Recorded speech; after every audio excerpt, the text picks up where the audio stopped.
नमस्कार दोस्तों, आज हम प्रतिरोध के नियम से संबंधित प्रश्न हल करेंगे जो एग्जामों में पूछे हुए हैं। तो उनसे संबंधित हम प्रश्न हल करेंगे। अपना पहला प्रश्न है, ओमिक चालक का प्रतिरोध किस पर निर्भर करता है? यानी किसी चालक का प्रतिरोध किन किन कारकों पर निर्भर करता है? ऑप्शन क्या दे रखा है? लंबाई पर। हाँ, तो निर्भर करता है क्योंकि किसी चालक का प्रतिरोध R समानुपाती L, R समानुपाती 1/, एरिया यानी कटा क्षेत्रफल, और R समानुपाती रो। तो आप देखो इनमें क्या दे रखा है?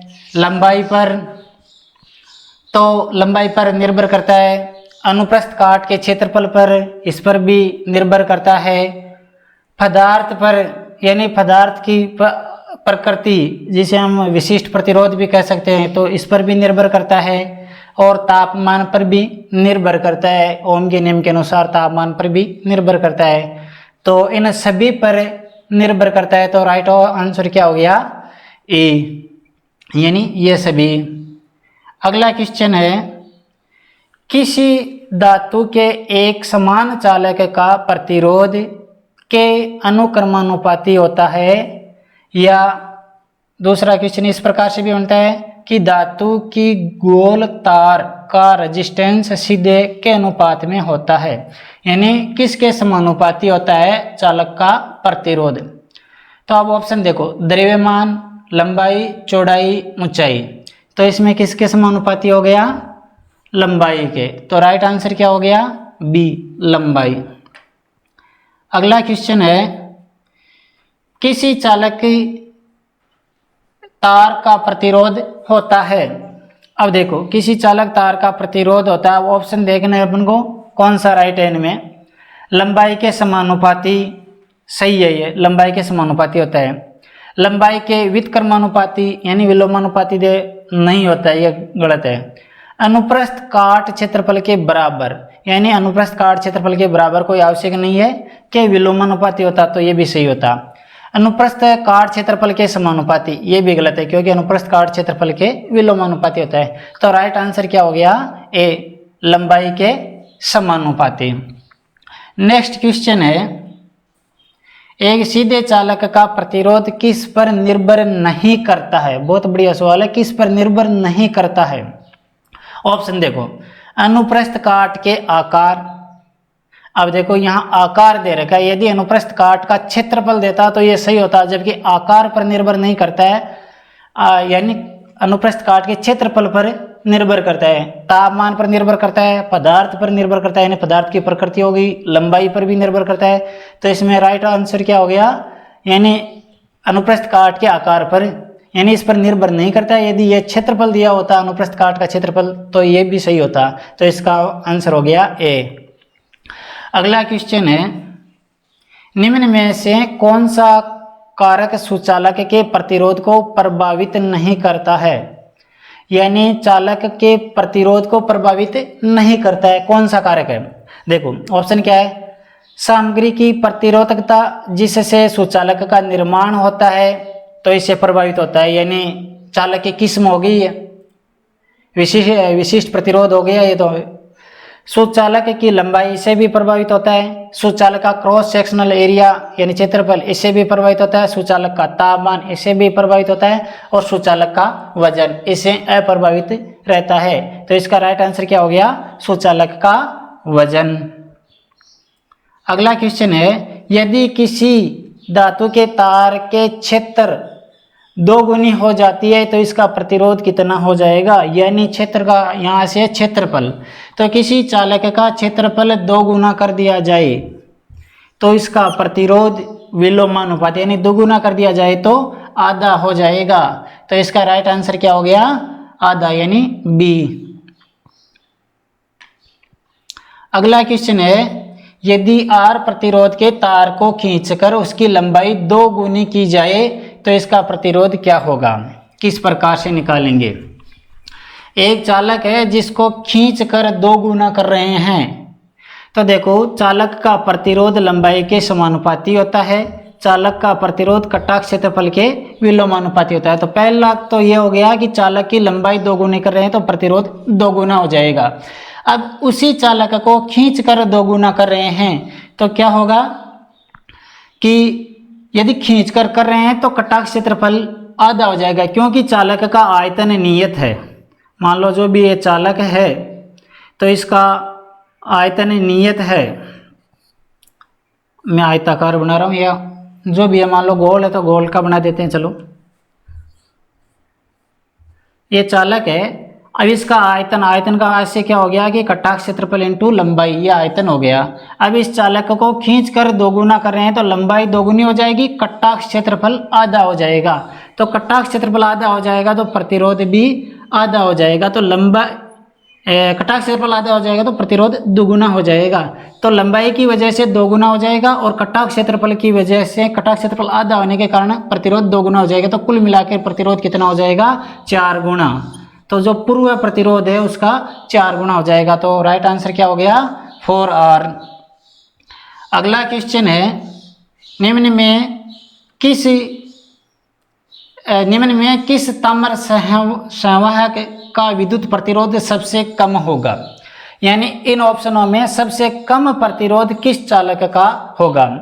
अब कम प्रतिरोध किसका होता है? जिसकी लंबाई कम होती है और कटाक्ष क्षेत्रफल ज्यादा होता है, उसका प्रतिरोध कम होता है। तो देखो ऑप्शनों में हम देखते हैं, तो पहला है 2 वर्ग mm कटाक्ष क्षेत्रफल 2 मीटर लंबा तार। दूसरा है 3 वर्ग mm कटाक्ष क्षेत्रफल 1 मीटर लंबा तार। अगला है 3 वर्ग mm कटाक्ष क्षेत्रफल 2 मीटर लंबा तार। अगला है 4 वर्ग mm कटाक्ष क्षेत्रफल 2 मीटर लंबा तार। अगला है 1 वर्ग mm कटाक्ष क्षेत्रफल 2 मीटर लंबा तार।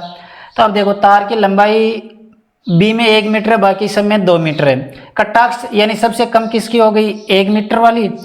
अब कटाक्ष क्षेत्रफल देखते हैं तो 4 वर्ग mm वाला सबसे बड़ा कटाक्ष क्षेत्रफल है, परंतु इसकी लंबाई 2 मीटर है। तो अब ऑप्शन देखते हैं तो ये 3 वर्ग बी ऑप्शन वाला सही होगा, क्योंकि 3 वर्ग mm कटाक्ष क्षेत्रफल है और इसकी लंबाई 1 मीटर ही है। तो इसका राइट आंसर क्या हो गया? बी। अगला क्वेश्चन है, एक पदार्थ के एक इकाई घन के विपरीत तरफों के बीच पारित होने पर करंट में पैदा होने वाला प्रतिरोध को क्या कहते हैं? अब देखो, यानी प्रश्न किस प्रकार से दे रखा है,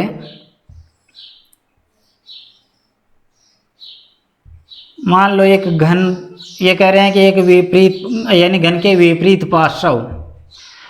पार्श्व कौन से हो गए? मान लो एक तो ये पार्श्व और एक इसके विपरीत का इधर डॉटेड में बना देता हूं मैं। एक हो गया ये, यानी इस विपरीत का पार्श्व। इन दोनों के बीच का जो प्रतिरोध होगा, अब इनका क्या है? घन मीटर, यानी इसकी लंबाई 1 मीटर है और चौड़ाई मान लो या ऊंचाई 1 मीटर है और चौड़ाई भी 1 मीटर है। तो ये हो गया घन मीटर। तो इसको विशिष्ट प्रतिरोध कहते हैं, यानी 1 वर्ग मीटर कटाक्ष क्षेत्रफल और 1 मीटर लंबाई वाले चालक का प्रतिरोध विशिष्ट प्रतिरोध कहलाता है। अब इसे दूसरे शब्दों में सेमी में भी ले सकते हैं कि 1 वर्ग सेमी कटाक्ष क्षेत्रफल व 1 सेमी लंबाई वाले चालक का प्रतिरोध विशिष्ट प्रतिरोध कहलाता है। तो इसका राइट आंसर क्या हो गया? पदार्थ का विशिष्ट प्रतिरोध। अगला क्वेश्चन है, R बराबर रो इंटू एल बट्टा ए में ये रो क्या दर्शा रहा है?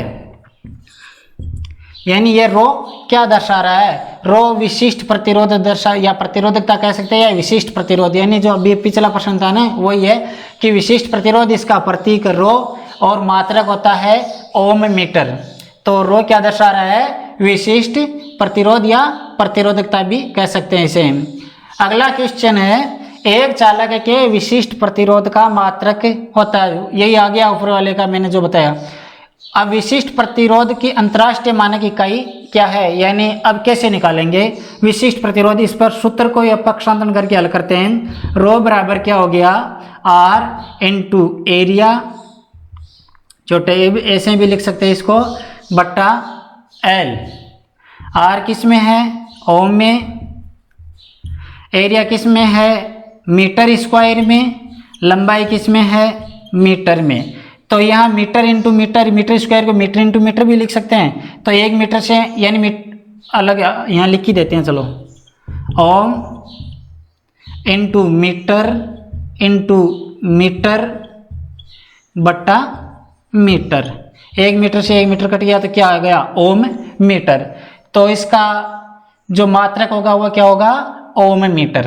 अब एक छोटा मात्रक ओम सेमी भी होता है, जबकि अंतरराष्ट्रीय मानक इकाई इसकी ओम मीटर ही होती है। किसी तार का प्रतिरोध 2 ओम है, 2 गुने लंबाई व 2 गुने अनुप्रस्थ काट क्षेत्रफल वाले उसी सामग्री से बने दूसरे तार का प्रतिरोध कितना होगा। यानी किसी तार का प्रतिरोध 2 ओम है, दुगुनी लंबाई और दुगुनी अनुप्रस्थ काट क्षेत्रफल वाले उसी सामग्री का, यानी पदार्थ की जो सामग्री है वो सेम ही है। अब ध्यान क्या रखना है कि एक चालक का प्रतिरोध 2 ओम है, यदि लंबाई को दुगुनी कर दिया जाए तो प्रतिरोध दुगुना हो जाएगा, अनुप्रस्थ काट को 2 गुना करने पर प्रतिरोध आधा हो जाएगा, तो प्रतिरोध इसका पूर्व अनुसार ही रहेगा, यानी वापिस प्रतिरोध कितना रहेगा, 2 ओम ही रहेगा। तो राइट आंसर क्या रहेगा, 2 ओम, ए।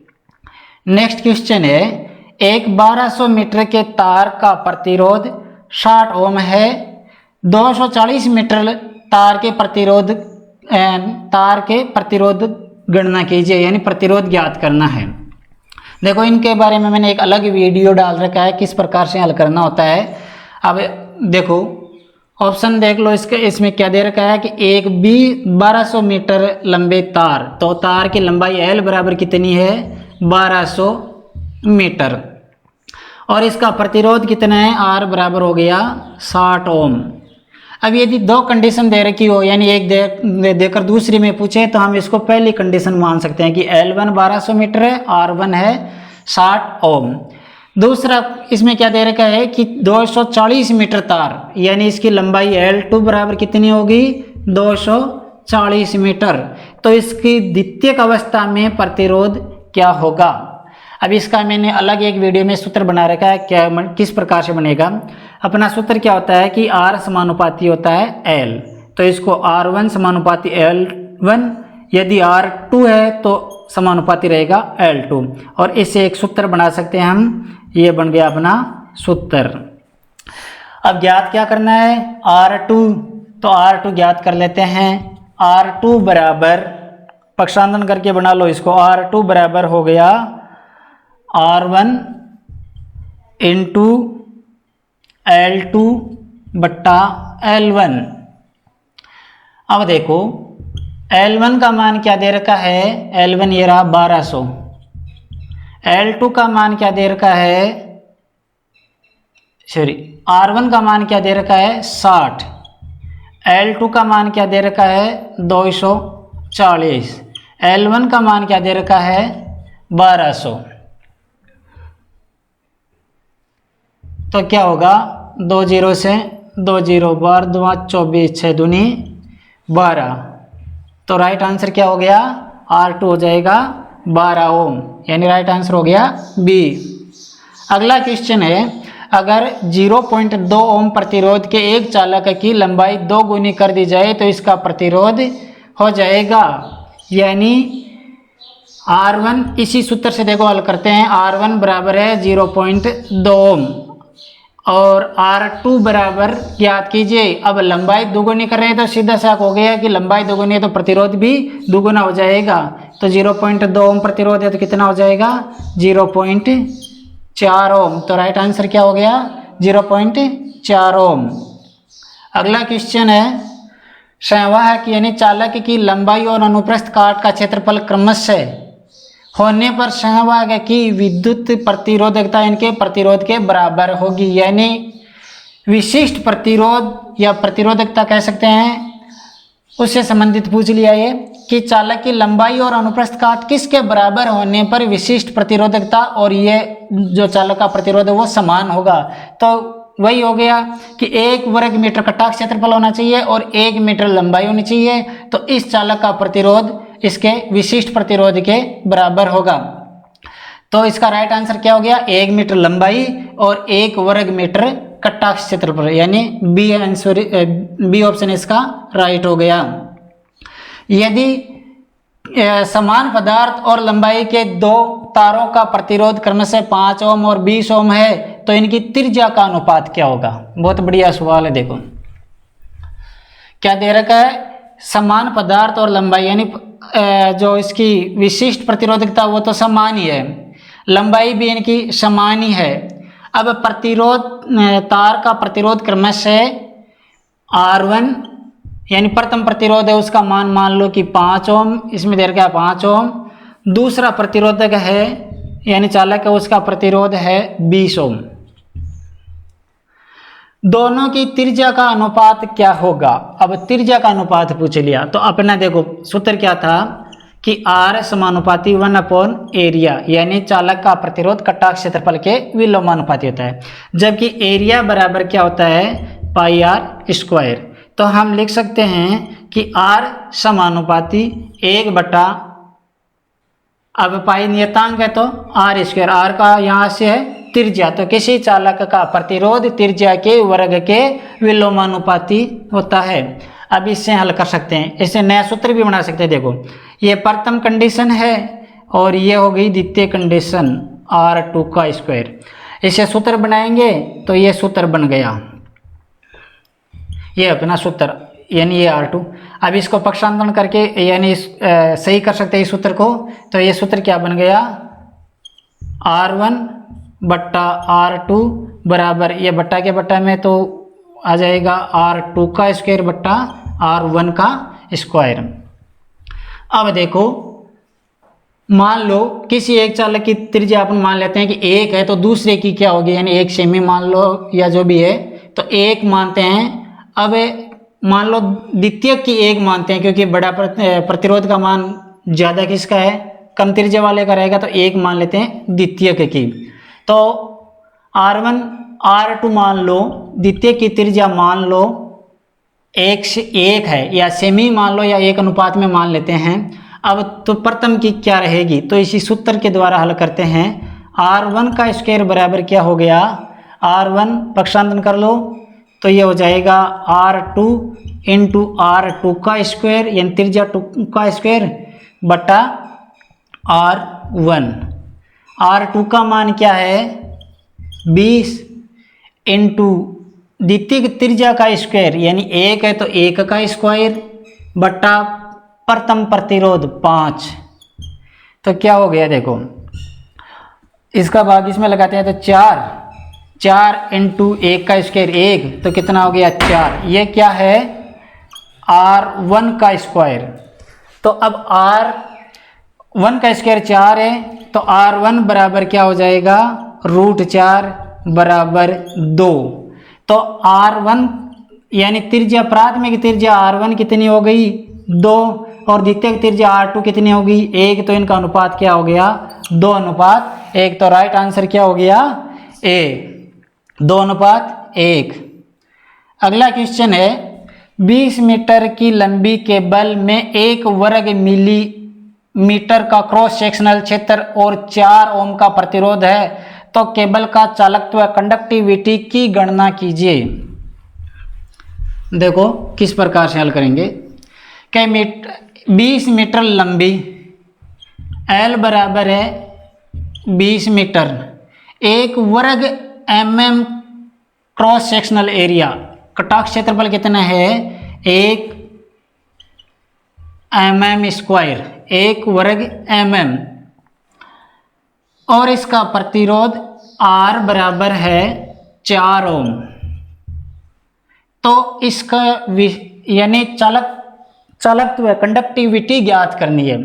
किस प्रकार से कंडक्टिविटी ज्ञात करेंगे, बहुत बढ़िया सवाल है। देखो अब ये मीटर में दे रखा है और ये दे रखा है mm में, ऑप्शन में अपन को मीटर में ही पूछ रखा है, तो अब इसको मीटर में बदलो पहले तो 1 mm स्क्वायर को मीटर में कैसे बदलेंगे, वर्ग मीटर में कैसे बदलेंगे।